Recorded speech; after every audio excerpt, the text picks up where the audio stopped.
Mari Bapak Ibu kita bersatu di dalam doa.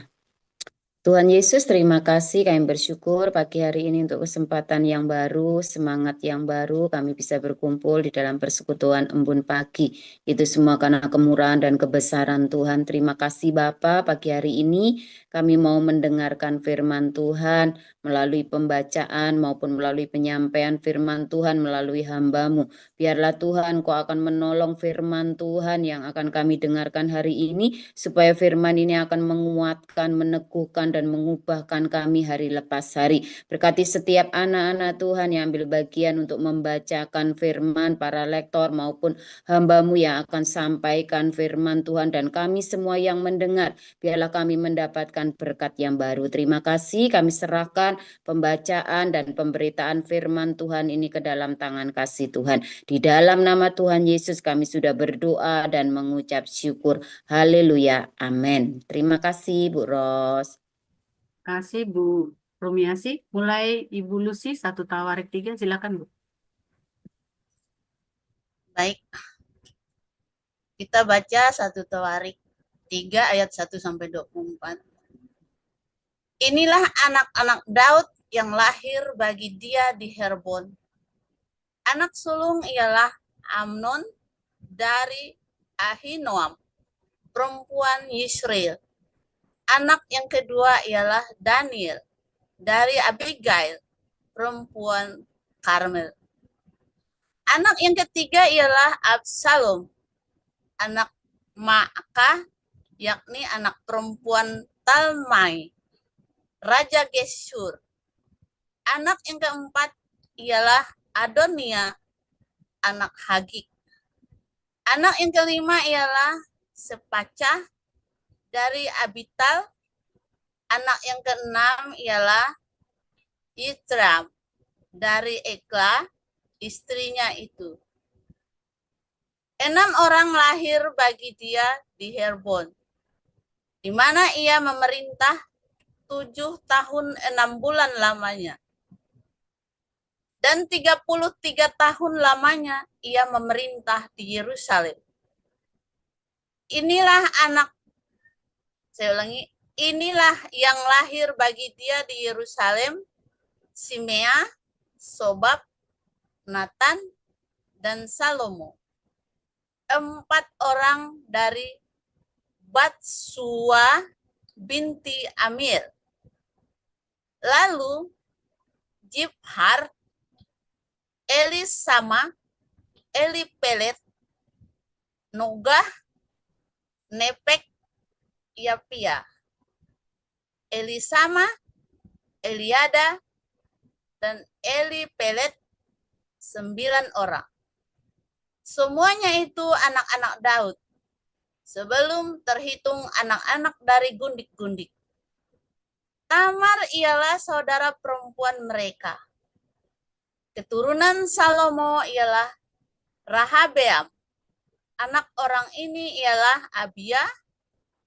Anak orang ini ialah Asa. Anak orang ini ialah Yosafat. Anak orang ini ialah Yoram. Anak orang ini ialah Ahasya. Anak orang ini ialah Yoas. Anak orang ini ialah Amasya. Anak orang ini ialah Asaria. Anak orang ini ialah Yotam. Anak orang ini ialah Ahas. Anak orang ini ialah Hizkia. Anak orang ini adalah Manase. Anak orang ini ialah Amon. Anak orang ini ialah Yosia. Anak-anak Yosia, anak sulung ialah Yohanan. Anak yang kedua ialah Yoyakim. Anak yang ketiga ialah Jedekia. Dan anak yang keempat ialah Salum. Keturunan Yoyakim ialah Yekonya, anaknya itu, dan anak orang ini ialah Jedekia. Anak-anak Yekonya, orang kurungan itu ialah Sealtiel, anaknya. Lalu Malkiram, Pedaya, Senasar, Yekamnya, Hosama, dan Nebaya. Anak-anak Pedaya ialah Jerubabel dan Simei, dan anak-anak Jerubabel ialah Mesulam dan Hanaya. Selomit ialah saudara perempuan mereka. Lalu Hasubah, Ohel, Berekya, Asaja, dan Husab Hesed, 5 orang. Anak-anak Hanaya ialah Pelaka dan Yesaya. Anak orang ini ialah Repaya. Anak orang ini ialah Arnan. Anak orang ini ialah Obajah. Dan anak orang ini ialah Sekaya. Anak-anak Sekaya ialah Semaya. Dan anak-anak Semaya ialah Hatus, Igal, Baryah, Nearya, dan Safat, 6 orang. Anak-anak Nearya ialah Elyoenai, Hizkia, dan Asrikam, 3 orang. Anak-anak Elyoenai ialah Hodawia, Eliasib, Pelaya, Akub, Yohanan, Delaya, dan Anani, 7 orang. Demikian firman Tuhan. Terima kasih, Bros. Dilanjut Pak Siliwangi, silakan. Baik, Bu.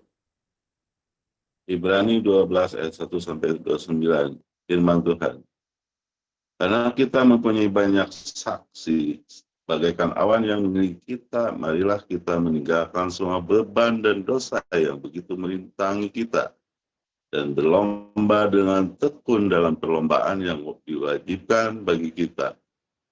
Marilah kita melakukan dengan mata yang tertuju kepada Yesus, yang memimpin kita dalam iman, dan yang membawa iman kita ini kepada kesempurnaan, yang dengan mengabaikan kehinaan tekun memikul salib ganti sukacita yang Dia sediakan bagi kita, yang sekarang duduk di sebelah kanan Allah. Ingatlah selalu akan Dia yang tekun menanggung bantahan yang sehebat itu terhadap dirinya dari pihak orang-orang berdosa, supaya jangan kamu menjadi lemah dan putus asa. Dalam pergumulan kamu melawan dosa, kamu belum sampai mencucurkan darah. Dan sudah lupakah kamu akan nasihat yang berbicara kepada kamu seperti kepada anak-anak? Hai anakku, janganlah anggap enteng didikan Tuhan, dan janganlah putus asa apabila engkau diperingatkannya, karena Tuhan menghajar orang-orang yang dikasihinya, dan Ia menyesah orang yang diakuinya sebagai anak. Jika kamu harus menanggung ganjaran, Allah memperlakukan kamu seperti anak, di mana terdapat anak yang tidak dihajar oleh ayahnya. Tetapi jikalau kamu bebas dari ganjaran yang harus diderita seperti orang, maka kamu bukanlah anak, tetapi anak-anak gampang. Selanjutnya, dari ayah kita yang sebenarnya kita boleh ganjaran, dan mereka kita hormati. Kalau demikian, bukanlah kita harus lebih taat pada Bapa segala roh, supaya kita boleh hidup? Sebab mereka mendidik kita dalam waktu yang pendek sesuai dengan apa yang mereka anggap baik. Tetapi Dia dihajar kita untuk kebaikan kita, supaya kita beroleh bagian dalam kekudusan-Nya.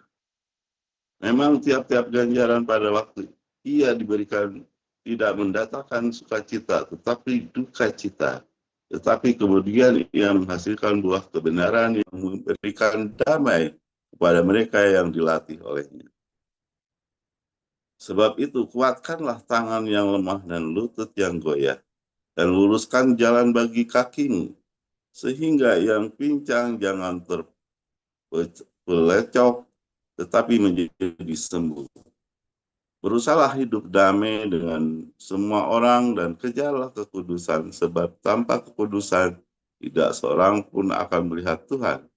Jagalah supaya jangan ada orang pun menjauhkan diri dari kasih karunia Allah, agar jangan tumbuh akar yang pahit, menimbulkan kerusuhan dan yang mencemarkan banyak orang.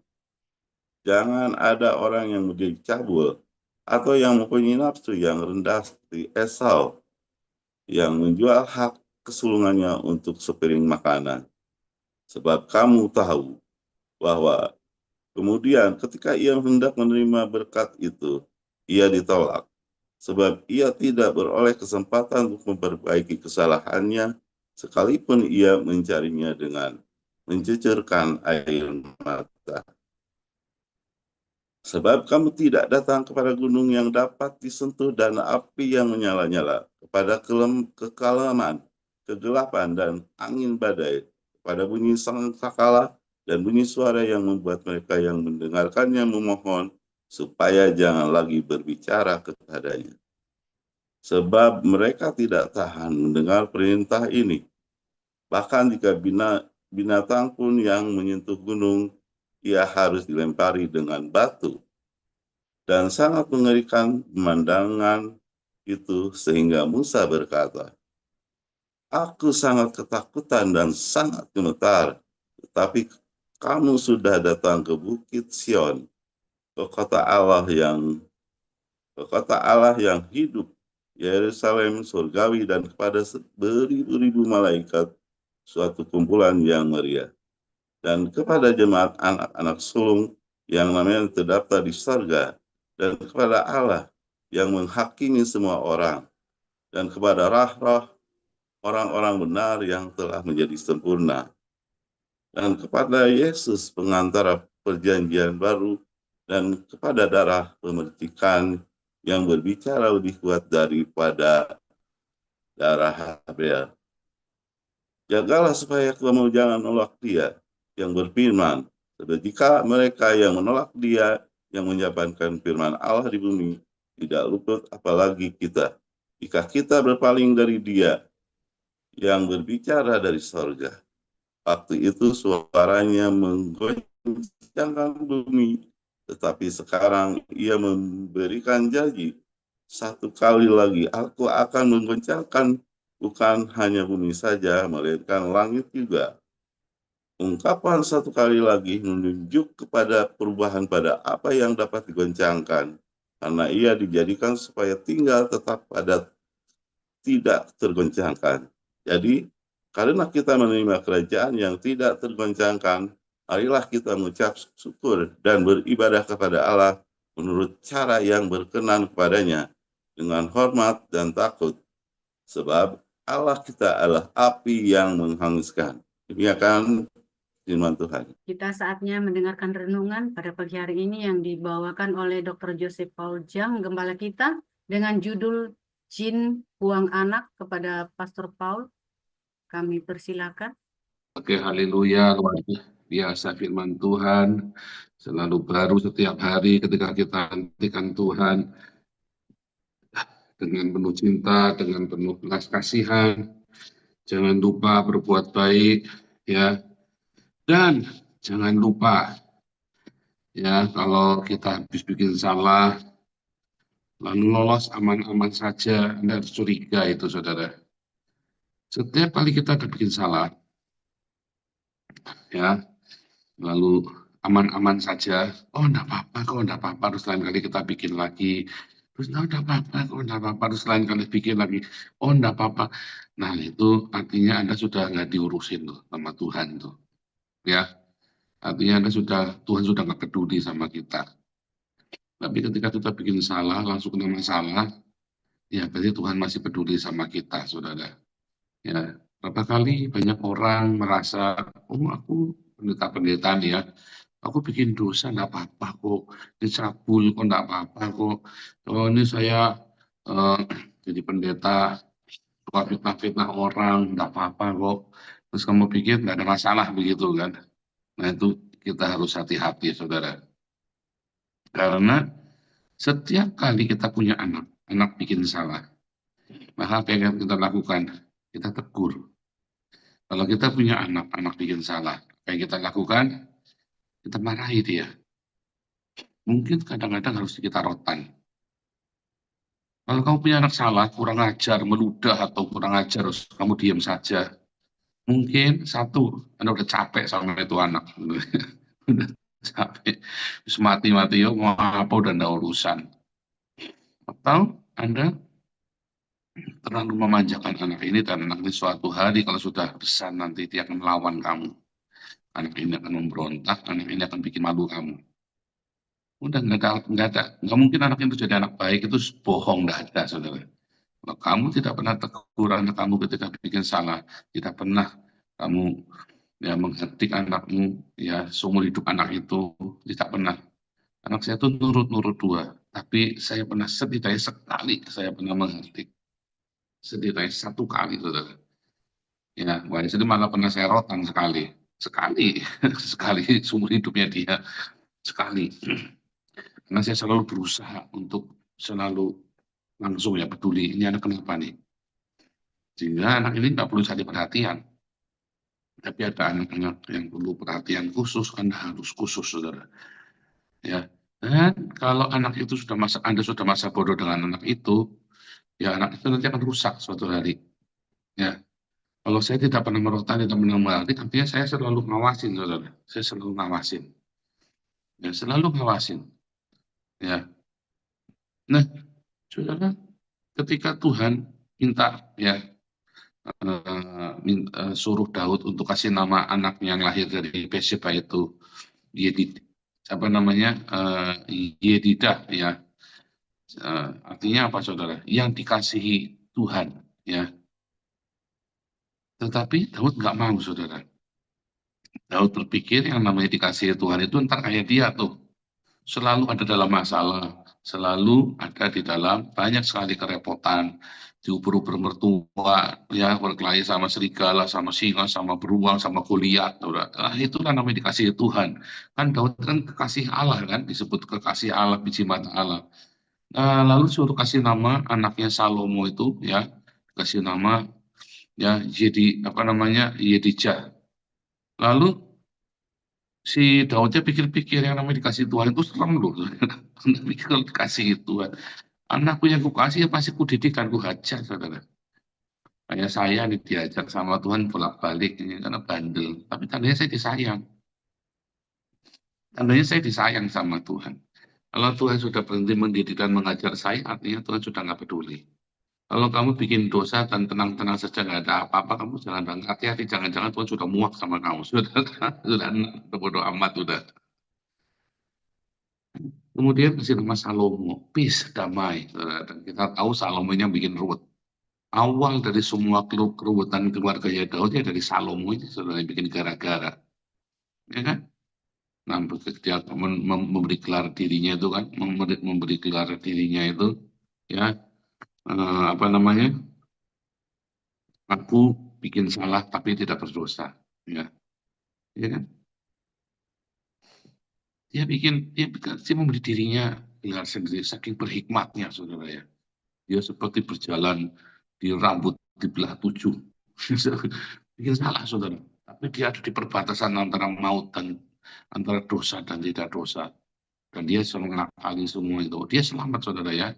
Dia selamat sampai akhir nantinya, usianya tua, kerajanya kuat. Tetapi ya Tuhan sudah enak sama dia, ya. Tuhan sudah enak. Semakin orang ini berkelit terus, ya, mencari, dia begitu bijaksananya, ya. Dan dia hidup di dalam segala yang baik dari surga. Akhirnya dia karena manja, ya, akhirnya dia puasin semua kedagingannya dia, semua dosa-dosanya, dan dia pikir dia lolos, ya kan? Dia pikir dia lolos. Kemudian terjadilah akhirnya kerajaannya pecah, dia mati, kerajaannya pecah. Karena yang namanya sebuah aksi selalu ada konsekuensi. Selalu ada konsekuensi untuk setiap hal yang kamu lakukan, saudara. Kamu boleh, pribadimu boleh lolos. Tetapi ada selalu konsekuensi dari semua perbuatan, entah hari ini, entah nanti. Kita nggak pernah tahu. Kita ingat Hizkia ya, waktu Hizkia pamer ya kepada Raja Babel, harta benda dan seluruh istana itu dipamerkan, lalu dimarahi ya sama Nabi Allah. Apa yang kamu pamerkan itu nanti akan dibawa ya sama Raja Babel. Terus kapan itu nanti anakmu? Dalam hati Hizkia, bukan zamanku ini. Nah itu ya saudara, bukan zamanku inilah, yang penting jangan di zamanku. Saudara, seringkali kita berpikir, ya, aku ini lolos. Oh hebat, aku ini lolos dari penjara. Ya, Anda yang biasa melanggar hukum, wah bangga, jangan bangga, kamu lolos dari penjara, saudara. Kamu lolos dari penjara, Tuhan itu, alam semesta ini sungguh adil. Kamu lolos dari penjara, apapun yang kamu lakukan itu, ya, apapun yang kamu lakukan selalu ada konsekuensinya. Nggak mungkin bisa lolos. Nggak mungkin bisa lolos. Ya, kita tidak tahu kapan. Tetapi itu akan terjadi suatu hari. Akan terjadi suatu hari, kamu boleh main-main dengan semua tipu muslihatmu mengakali kehidupan ya. Ya kan? Anda boleh mengakali. Bisa. Ya. Tapi suatu hari kamu akan terjadi, kamu masuk. Nah, kalau kamu sekarang lolos dan kamu tidak kena apa-apa, artinya kamu anak gampang, jin buang anak itu loh, jinnya buang anak, anaknya dibuang, anak jin aja dibuang. Itu sudah jin, anaknya pun dibuang. Artinya kamu ini anak gak jelas, anak gampang. Tapi saya dulu mengeluh ya, saya pernah mengeluh ya, saudara ya, Tuhan, teman saya itu loh bolak-balik berzina, teman saya loh itu bolak-balik mabuk, ganja, narkoba semua. Yang hidupnya ya enak ya Tuhan ya. Saya bilang begitu, ya sedih saya pernah begitu ya enak ya Tuhan ya. Saya ini cuma baru sekali itu loh, dihajar sama Tuhan. Nah, firman Tuhan itu jelas saudara, Tuhan bicara dengan jelas. Itu anak gampang, jin buang anak. Kamu itu anakku. Kamu itu anakku. Kalau dia itu anaknya orang lain. Ya. Jelas banget ya saudara ya. Anak gampang. Saudara hati-hati saudara ya. Jangan sampai Tuhan ngomong sama kamu itu anak jin. Jangan sampai Tuhan bicara kamu itu anak gampang. Ya, saudara. Ketika Tuhan bilang kamu anak gampang, wah belai saudara. Ketika hari ini kita dihajar sama Tuhan, terima kasih. Ya, ini biasa apa nih bocor nih, matiin dulu. Ya, ketika hari ini kita diajar sama Tuhan, datang sama Tuhan bertobat. Ketika Anda hari ini dihukum Tuhan dengan sakit penyakit, dengan kemiskinan, dengan penjara, dan kamu tahu itu karena perbuatanmu di masa lalu. Kamu bilang sama Tuhan, Tuhan terima kasih aku dihajar. Tuhan terima kasih, Tuhan masih sayang sama saya. Tuhan, kalaupun Tuhan hajar saya, biarlah saya menuai bersama Tuhan, jangan sendirian. Biarlah saya menuai bersama Tuhan, jangan sendirian. Kalau saya dihajar, jangan sendirian Tuhan. Sama Tuhan. Beri aku kekuatan, beri aku kesabaran. Ya saudara ya, ingat-ingat ya saudara ya. Karena terima kasih, aku bukan anak gampang, Tuhan sayang. Dan hajaran Tuhan itu hanya sebentar. Kalau kamu nurut. Kalau kamu malah nggak nurut, tambah lama, saudara. Tuhan hajar kita sebentar, nggak lama. Ya. Ingat-ingat ya, saudara ya. Ketika kita lagi sendirian, ketika kita lagi dihajar sama Tuhan, bilang, terima kasih Yesusku buat anugerah yang kau beri. Apakah anugerah, kekuatan, sebuah kekuatan untuk kamu bisa bertahan di dalam penderitaan. Nanti ada kasih karunia. Apakah kasih karunia? Kasih karunia itu adalah sebuah kasih karunia. Ketika kamu yang tidak seharusnya kamu mendapatkannya, tapi kamu dapat. Privilege, itulah kasih karunia. Kalau anugerah di dalam penderitaan, kamu bisa ada kekuatan. Kalau kasih karunia, ya, kamu tidak layak menerimanya, tapi kamu diberi. Seperti keselamatan itu kasih karunia. Ketika kamu dipakai Tuhan dengan karunia kesembuhan, ketika kamu diberikan, dipercaya Tuhan untuk mengelola menjadi bendahara Tuhan, ketika kamu dipercaya untuk banyak sekali ya bakat yang kamu miliki itu kasih karunia. Tetapi anugerah adalah ketika kamu dihajar oleh Tuhan, ketika kamu masuk dalam berbagai pencobaan, termasuk di dalamnya, dan kamu diberi kekuatan, itu namanya anugerah. Terima kasih Yesusku buat anugerah yang kau beri, sebab hari ini Tuhan adakan syukur bagimu. Amin. God bless you semuanya.